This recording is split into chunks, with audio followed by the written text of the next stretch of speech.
Hello दोस्तों, खैर मकदम है आपका अपने ही YouTube channel A to Z info पर।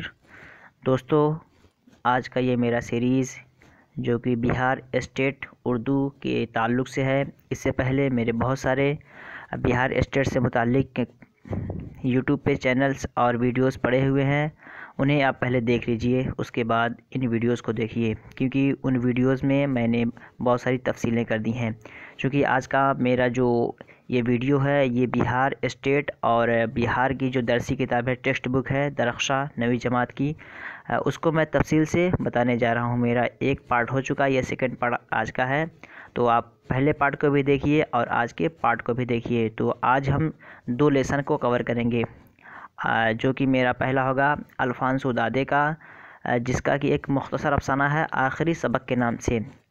आखिरी सबक एक मुख्तसर अफसाना है, इसके बारे में हम पढ़ेंगे और अल्फांसो दादे के बारे में पढ़ेंगे। इसके मुतालिक जो चीज़ें अहम हैं, जो क्वेश्चंस बनते हैं, क्योंकि ये बिहार का एग्ज़ाम है और बिहार के एग्ज़ाम्स में जितने भी उर्दू के होंगे इनसे आपको क्वेश्चंस देखने को मिल सकते हैं। तो चलिए चलते हैं अल्फांसो दादे के बारे में पढ़ते हैं कि उनकी लाइफ हिस्ट्री क्या है।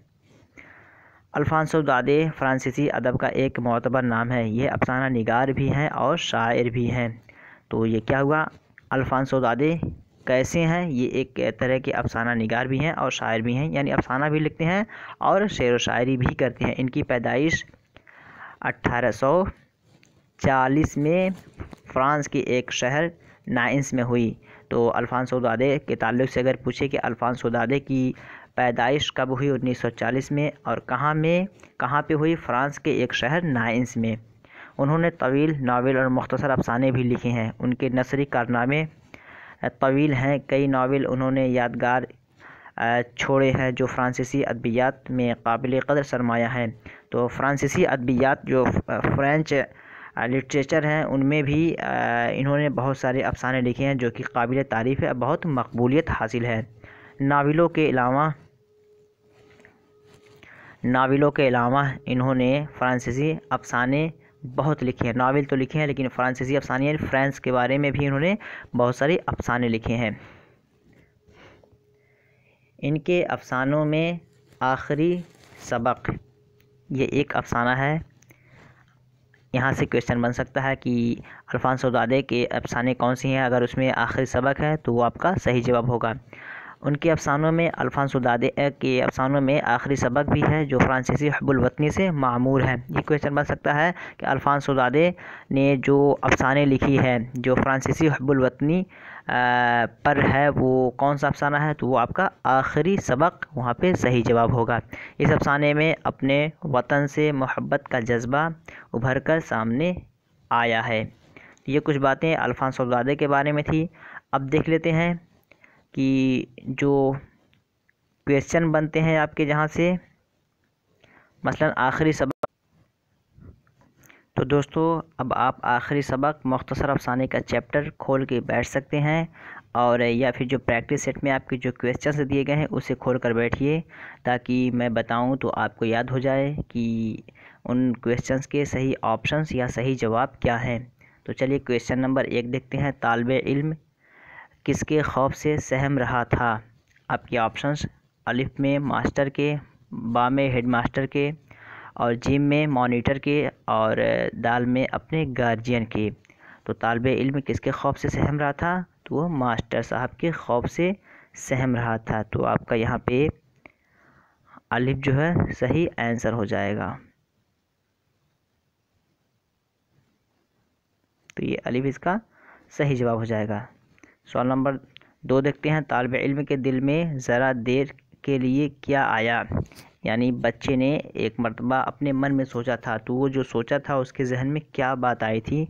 अलिफ में भाग जाने की, बा में स्कूल न जाने की, और जिम में भीग जाने की, दाल में बुखार आ जाने का। तो तालिबे इल्म के दिल में ज़रा देर के लिए जो बात आई थी वो आई थी भाग जाने की। तो ये 2 यानी अलिफ जो है ये इसका सही जवाब हो जाएगा। सवाल नंबर 2 का अलिफ सही जवाब है। नेक्स्ट देखते हैं। सवाल नंबर 3, मास्टर साहब की कोट का रंग कैसा था? मास्टर साहब के कोट का रंग कैसा था? अलिफ में लाल, बा में हरा, जीम में पीला, दाल में नीला। पूछ रहा है कि मास्टर साहब जो कोट पहने हुए थे उसका रंग कैसा था? आपके ऑप्शंस जो दिए हैं, तो सवाल नंबर 3 का जो सही जवाब है वो आपका है हरा, यानी बी इसका सही जवाब है। सवाल नंबर 4 देखते हैं। मास्टर साहब ने कैसे रंग की रेशम की टोपी पहन रखी थी?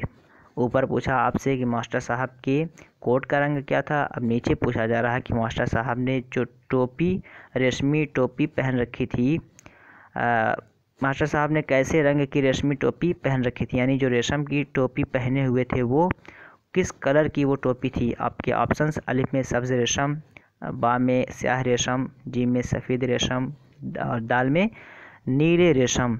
तो जिस कलर की वो टोपी थी वो थी स्याह रेशम, यानी काले रंग की वो टोपी थी। तो ये 4 इसका सही जवाब हो जाएगा। नेक्स्ट देखते हैं।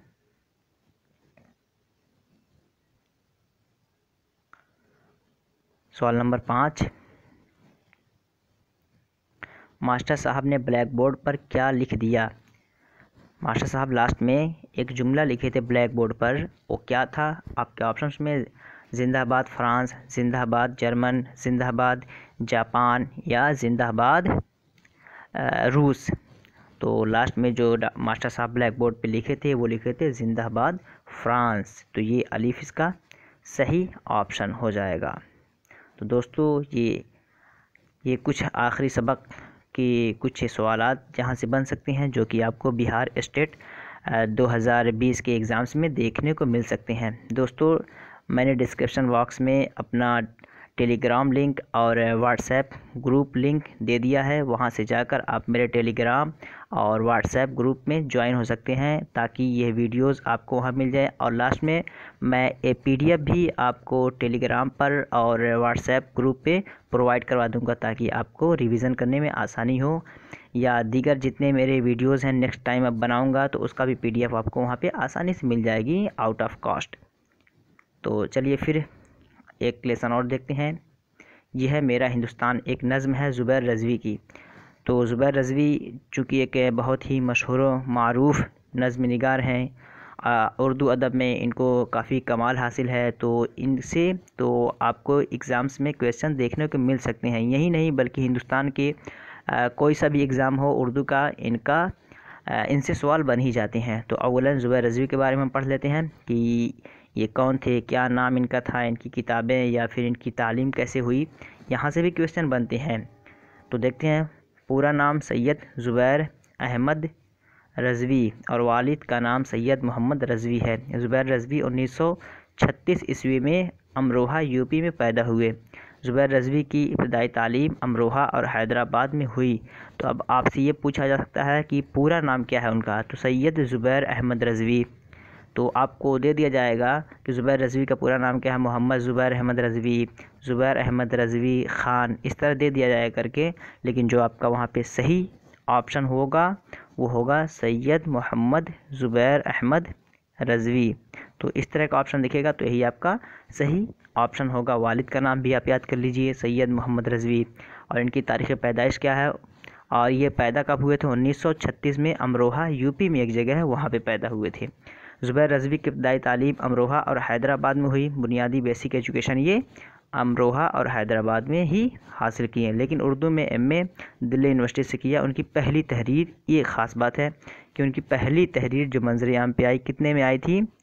वो 1969 में माह 9 कराची में जो कि शाये हुई थी। तो यहाँ से क्वेश्चन बन जाएगा कि माह 9 ये किसकी तहरीर है?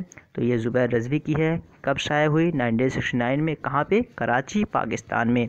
तो इस तरह छोटी छोटी बातें हैं, लेकिन क्वेश्चन बनाने वाले क्या जहन यहाँ तक पहुँचेगा तो ये घुमाकर सवाल बना सकता है।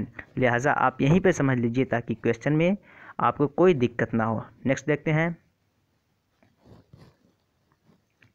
अपनी तख्लीक़ात में उनकी तख्लीक़ात में लहर लहर, नदियाँ गहरी, खश्ते दीवार, दामन, पुरानी बात है, उंगलियाँ फुगार अपनी, धूप का साहिबान और मसाफ़त शब, ये उनकी तख्लीक़ात हैं। कह सकते हैं कि उनकी किताबें या उनकी तहरीरें हैं जो कि ज़ुबैर रज़वी की हैं और ये बहुत ही मशहूर हैं और इनसे भी क्वेश्चंस बन सकते हैं, पूछे जा सकते हैं कि ये सारी किताबें जो हैं, ये सारी किताबें किसकी है, ये किन की तहरीरें सब हैं। तो यहाँ से क्वेश्चन बन सकता है, इन तमाम किताबों को भी जहन में रख लीजिए। मैं फिर पढ़ दे रहा हूँ। लहर लहर, नदिया गहरी, खश्ते दीवार, दामन पुरानी बात है, उंगलियाँ फुगार अपनी, धूप का साइबान और मसाफ़त शब।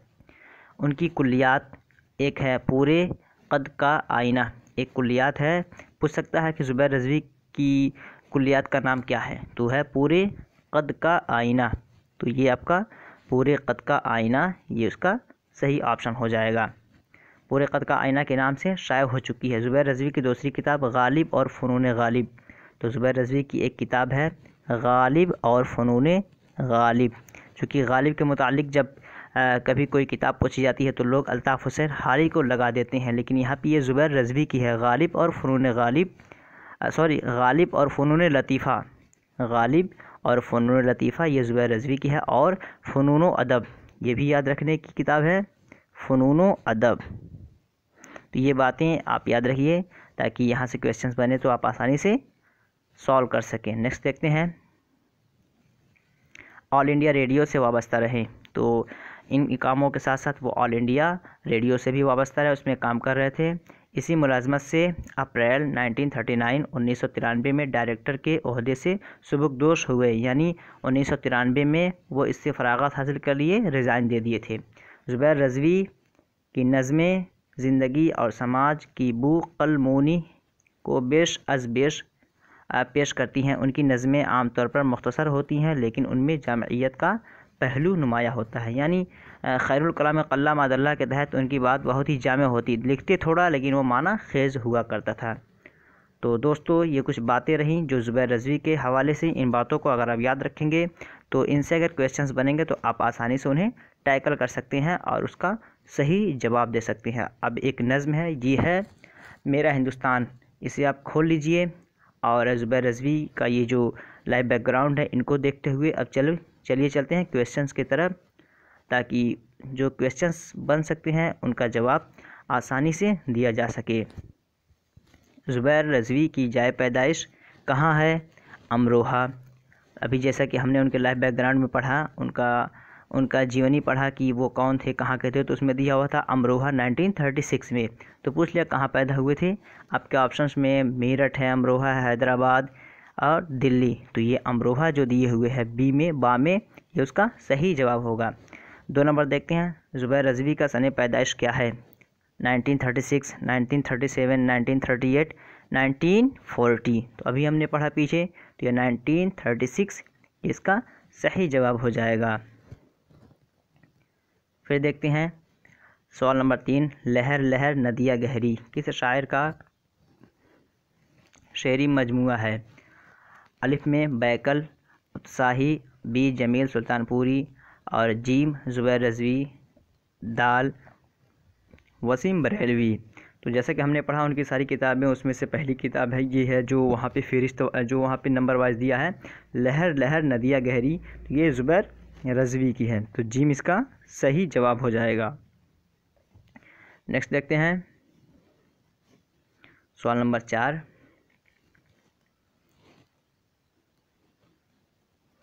जमुना नदी कहाँ है? पूछ रहा है कि जमुना नदी कहाँ है। इनका जो नज़्म है ये है मेरा हिंदुस्तान, उसमें ज़िक्र किया गया है जमुना नदी कहाँ है। तो उसमें बताया गया है, आपके ऑप्शंस यहाँ पे हैं, बिहार, झारखंड, उड़ीसा, दिल्ली। तो जमुना नदी ये आपका दिल्ली में पड़ता है, तो दाल इसका सही जवाब हो जाएगा। नेक्स्ट देखते हैं सवाल नंबर 5, शायर ने सपनों का जहां किसे कहा? शायर ने सपनों का जहां, ज़ुबैर रज़वी की जो नज़्म है उन्होंने सपनों का जहां किसे कहा, तो उसमें पूरा एक लाइन है जो बताया गया है। आपके ऑप्शंस यहाँ पे हैं, अपनी औलाद को, बा अपने वालिदैन को, जीम अपने हिंदुस्तान, अपने वतन हिंदुस्तान को, दाल इनमें से किसी को नहीं। तो सपनों का जहां उन्होंने जो कहा था वो अपने वतन हिंदुस्तान को कहा था, तो जीम इसका सही जवाब हो जाएगा। दोस्तों वीडियो को लाइक कीजिए और अगर पहली बार आप देख रहे हैं तो सब्सक्राइब ज़रूर कीजिए, बेल आइकॉन को दबा दीजिए ताकि बिहार स्टेट से मुतालिक या उर्दू के दीगर एग्ज़ाम्स के मुतालिक मैं वीडियोस अपलोड करूं, उसका नोटिफिकेशन आपको सबसे पहले पहुंचे। मेरे बहुत सारे वीडियोस पड़े हुए हैं अदब के मुतालिक, गालिब के मुतालिक और तनकीद, कवायद और सवानह, नावल्स, ये सारे बहुत सारे वीडियोस हैं। उन्हें आप देख लेंगे तो मुझे नहीं लगता कि इससे बाहर से क्वेश्चंस आएंगे। तो ज़रूर इन वीडियोस को देखिए और अपने राय ज़रूर दीजिए ताकि उसके मुआफिक वीडियोस बनाए जाए जो आपके एग्ज़ाम्स के लिए फ़ायदेमंद हो। चलिए फिर मिलते हैं नेक्स्ट वीडियो में, तब तक के लिए हैव अ नाइस।